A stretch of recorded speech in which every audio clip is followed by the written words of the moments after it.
परम सत्कार्यो गुरु प्यारी सात संगत जी राधा स्वामी जी। सात संगत जी, आज 29 जून को बाबा जी ने सुबह संगत को ओपन कार में दर्शन दिए और उसके बाद आज शाम को 4 बजे बाबा जी ने संगत के साथ सवाल जवाब किए जी। आइए आज डेरे में हुए बाबा जी के सवाल जवाब सुनते हैं जी। एक लड़का बाबा जी से कहने लगा कि बाबा जी, मुझे आपके लिए कुछ कहना है। तो बाबा जी ने हाँ में सिर हिला दिया। तो लड़का कहने लगा, कितना प्यारा तुझे रब ने बनाया, जी करे देखता रहूं। तो ये सुनकर बाबा जी मुस्कुरा पड़े। फिर लड़का कहने लगा कि बाबा जी, किसी को प्यार करते हैं तो क्या उसको बार बार देखना अच्छी बात होती है? तो बाबा जी ने समझाया कि बेटा, हमें तो अंदर से जुड़ना है और हम बाहरी दर्शनों को ही सब कुछ मान के बैठ गए हैं। अंदर से मालिक के दर्शन करके मालिक को निहारना है, बाहर से नहीं। फिर एक बीवी कहने लगी कि बाबा जी, मेरे शरीर पर मुझे बहुत ज़्यादा कष्ट आते रहते हैं, कुछ ना कुछ तकलीफ़ लगी ही रहती है।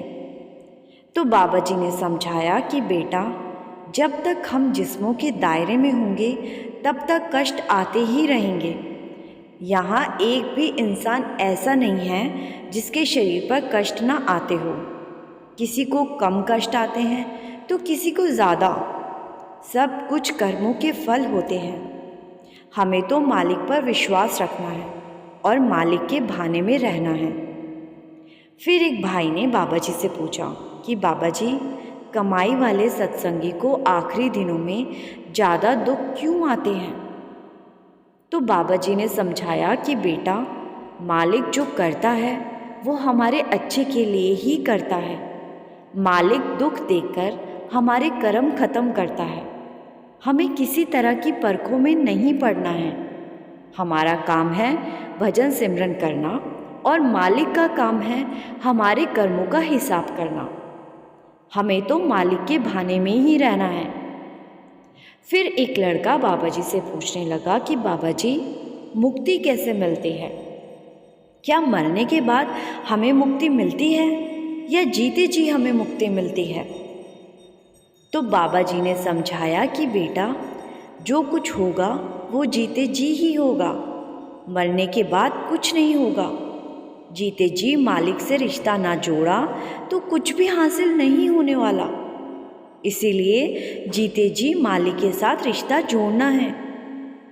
फिर एक बीवी बाबा जी से पूछने लगी कि बाबा जी, आपकी जितनी भी संगत है तो क्या आप सभी को सचखंड लेकर जाओगे?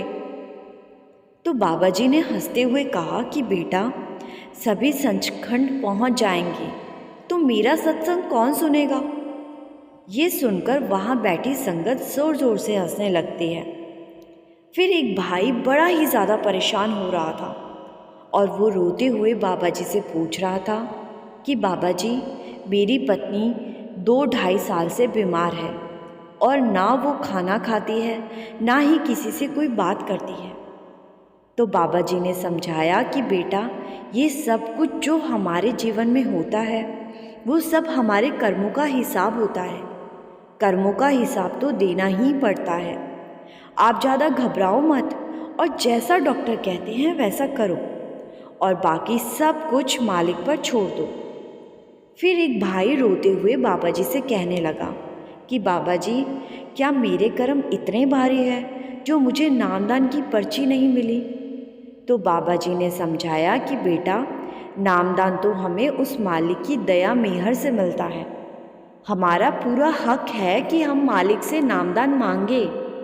देना ना देना सब उसकी रज़ा है।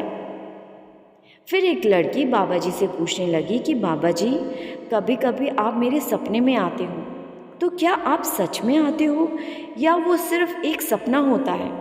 क्या ये हमारे मन का एक वहम होता है? तो बाबा जी ने समझाया कि बेटा, हमारे मन पर जो प्रभाव पड़े होते हैं हमें वही सपने आने लगते हैं। सपना अगर अच्छा है तो बड़ी अच्छी बात है। सपना अगर बुरा है तो उसको भूल जाए। जब तक जागृत अवस्था में भजन सिमरन करते समय दर्शन ना हो तो कुछ हासिल नहीं होगा। इसीलिए सपने को सपना समझकर भूल जाएं। फिर एक लड़की बाबा जी से कहने लगी कि बाबा जी, मेरे मायके वाले सत्संगी हैं और जहाँ मेरी शादी हुई है वो लोग गैर सत्संगी हैं, तो आप उन्हें भी अपनी तरफ लगाना। तो बाबा जी ने समझाया कि बेटा, ये सत्संगी और गैर सत्संगी क्या होता है, हमें परखों में नहीं पड़ना है। सभी मालिक के बंदे हैं, सबको एक ही मालिक ने बनाया है। हमें तो सबकी सोच और आस्था का सम्मान करना है। कोई कहीं से भी जुड़ा हुआ हो, इससे कोई फ़र्क नहीं पड़ता। बस इंसान अच्छे होने चाहिए, इंसान की इंसानियत देखनी चाहिए। फिर एक बीवी ने बाबा जी से कहा कि बाबा जी, लगभग 9-10 साल पहले मेरे बेटे की किडनी बदली गई थी और आज 10 साल के बाद फिर से उसको दिक्कत होने लगी है और डॉक्टर कह रहे हैं कि दोबारा किडनी बदलनी पड़ेगी। इस वजह से मैं भजन सिमरन पर भी नहीं बैठ पाती हूँ। हर समय चिंता में डूबी रहती हूँ, कहीं भी ध्यान नहीं लगता। तो बाबा जी ने समझाया कि बेटा, ये बात ठीक है कि अगर बच्चे बीमार होते हैं तो माँ बाप को दुख होता है, लेकिन अगर हम भी चिंता करके खुद बीमार पड़ गए तो फिर बीमार बच्चे की देखभाल कैसे करेंगे। इसीलिए हमें कभी चिंता नहीं करनी चाहिए। हमें तो मालिक के भाने में रहना है। सब कुछ मालिक की मर्ज़ी से होता है।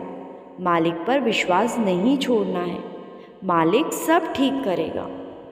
फिर एक लड़की बाबा जी से पूछने लगी कि मेरे पापा मम्मी को सत्संग पर नहीं जाने देते, उन्होंने ऐसा कौन सा कर्म किया है। तो बाबा जी ने समझाया कि बेटा, आदमी पर जिम्मेदारी ज़्यादा होती है, आदमी ने घर चलाना होता है, इसलिए आदमियों का ज़्यादा ध्यान कमाई की तरफ होता है।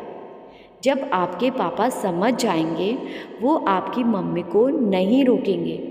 आप बिल्कुल ना घबराएं। फिर एक भाई कहने लगा कि बाबा जी, मेरे दोस्त मुझसे पूछते हैं कि राधा स्वामी का क्या मतलब होता है। तो बाबा जी ने समझाया कि बेटा, राधा का मतलब आत्मा और स्वामी का मतलब परमात्मा होता है, लेकिन हमें कभी भी परमार्थ और राजनीति पर किसी से कोई बहस नहीं करनी है। फिर एक लड़की कहने लगी कि बाबा जी, आप हंसते हुए बहुत प्यारे लगते हो। तो बाबा जी ने मुस्कुराते हुए कहा, मतलब जब मैं गुस्से में होता हूँ तो बुरा लगता हूँ। ये सुनकर सारी संगत हंसने लगती है। फिर एक लड़की ने कहा कि बाबा जी, मैं कंप्यूटर साइंस की पढ़ाई कर रही हूँ, मुझे आगे कौन सा रास्ता चुनना चाहिए, मुझे समझ नहीं आ रही, प्राइवेट सेक्टर में जाऊं या गवर्नमेंट सेक्टर में जाऊं। तो बाबा जी ने हंसते हुए कहा कि दोनों को पर्ची पर लिखकर पत्थर मारो, जहां निशाना लगे उसी को चुन लेना। ये सुनकर सारी संगत ज़ोर ज़ोर से हंसने लगती है।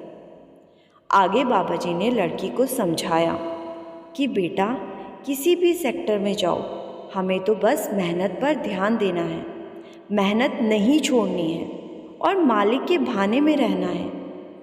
फिर एक भाई ने बाबा जी से पूछा कि बाबा जी, सच बोलने वाला हमेशा परेशान क्यों होता है। तो बाबा जी ने समझाया कि बेटा, सच बोलना और सच को सहना बहुत मुश्किल काम होता है।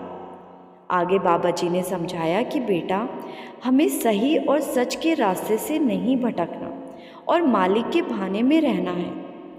तो साथ संगत जी, ये आज बाबा जी ने डेरे में संगत के साथ सवाल जवाब किए थे जी, और कल 30 जून को बाबा जी डेरे में सत्संग फरमाएंगे जी। बाबा जी की कृपा हुई तो हम आपके साथ कल होने वाला सत्संग भी ज़रूर साझा करेंगे जी। साथ संगत जी, इसके बाद 7 जुलाई को भी बाबा जी डेरे में सत्संग फरमाएंगे जी। जो संगत आज नहीं जा सकी हैं वो 7 जुलाई को जा सकती है जी। साथ संगत जी, कमेंट में राधा स्वामी लिखना मत भूलिए जी, और संगत के अपने इस चैनल रूहानी सफ़र को सब्सक्राइब कर इस चैनल का एक हिस्सा ज़रूर बनिए जी। गुरु प्यारी साथ संगत जी, राधा स्वामी जी।